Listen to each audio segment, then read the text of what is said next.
Did you know your fat cells are actually trying to save your life every single day? Hi, we're your adipose tissue, and we're tired of being the villain in your story. We're not just here to make your genes tight.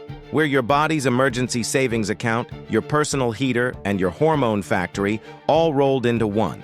Our brown fat cells work overtime burning calories to keep you warm, while our white fat cells store energy for when you really need it. We produce leptin to tell your brain when you're full and adiponectin to keep your blood sugar stable.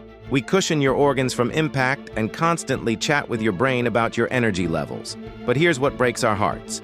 When you crash diet, you force us into panic mode. We think you're starving, so we slow everything down. When you're stressed, we desperately store fat around your middle to protect you. Please, work with us, not against us. Eat well, move regularly, manage stress. We promise we'll take care of you if you take care of us.